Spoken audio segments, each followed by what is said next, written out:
Hi mga kadudes, Kapugong Biyahero, muling nagbabalik, Marites Dudes TV or aka Papa Dudong. Ayan po, ang matagal nating iniintay ay nagbalik na, ang nag-iisang Pugong Biyahero. Diba po? Nagbiyahe na siya kahapon, so papuntang Davao.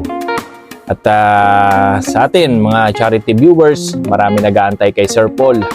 At nandun na nga din po si Madam Yula. Nauna na po doon sa kanilang tinitirhan. So, may aabangan na naman po tayo mga vlog ni na Sir Paul, ni Madam Yula, ni na PB Team Peter Paul. At balik mission na po ulit. Dahil halos sa isang buwan din po, no? Isang buwang nag-ano sila muna sa pagbablog, nagpahinga muna. Although nagbablog-vlog sila pero kakaunti lang at dahil sa isang buwan nga po na yon ay medyo napakatagal din. At least nakapagpahinga din po si Sir Paul at ang pagkakaalam ko ay may inasikaso po siyang mahalagang importante. Mahalaga no, importante pa. So yun nga po, balik vlog na po ulit si Sir Paul, Pugong Biyahero. May abangan na po lagi tayo, araw-araw. At tulad nga po ng sinabi niya ay nagpapasalamat siya kasi tayo, nandito pa tayo para sa kanya, para suportahan siya sa lahat ng kanyang mga vlogs. Dahil matagal na po tayo nag-aantay para sa kanya, sa kanila, ng PB Team. So pagdating nga po nila doon sa Davao, kasi kasama niya si PB Team Peter Paul, ay sinundo siya sa airport. Ito si Madam Yula ay syempre nagluto na ng kanilang makakain sa kanilang bahay. So, hindi rin malain ni Madam Yula na kasama pala si PB Team Peter Paul na sinundo si Sir Paul sa airport. Akala siguro ni Madam Yula ay siguro magta-taxi na lang si Sir Paul papunta doon sa bahay. Pero nagulat siya noong bukas ng pinto, kasama si PB Team Peter Paul. Siya ang sumundo kay Sir Paul. Wait!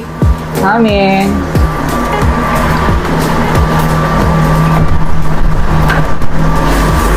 Taran! Andiyan ka pala? Kasama ka pala? Hindi pala si Peter Paul. Ayan. Hola! Nagluto. Tamang-tama. Tatlo yung prito. Tigisa tayo.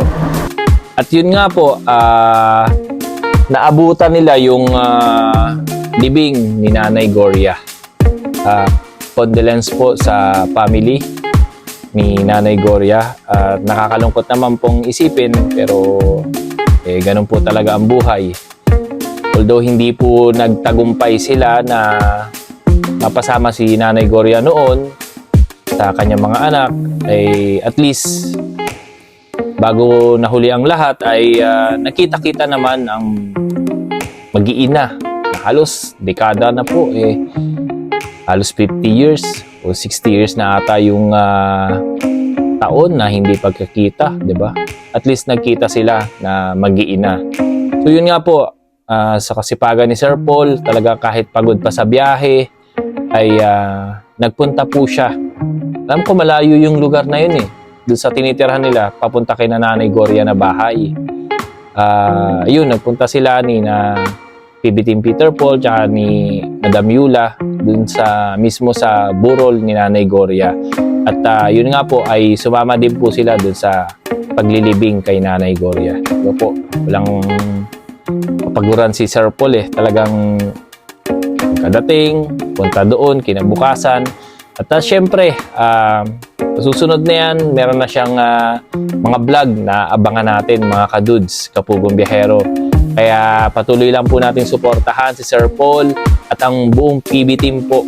Huwag po natin kalimutan mag-subscribe, huwag po tayo mag-skip ng ads para po tulong natin sa pinagcha-charityhan po nila. Diba po? Welcome back Sir Paul, Pugong Biyahero sa Davao ulit. At mag-iingat kayo lagi sa inyong mga mission. At andito lang kami mga charity viewers na patuloy na magsusuporta at magsusubaybay sa mga vlogs nyo. Muli po, ito si Marites Dudes TV, aka Papa Dudong. Bye-bye!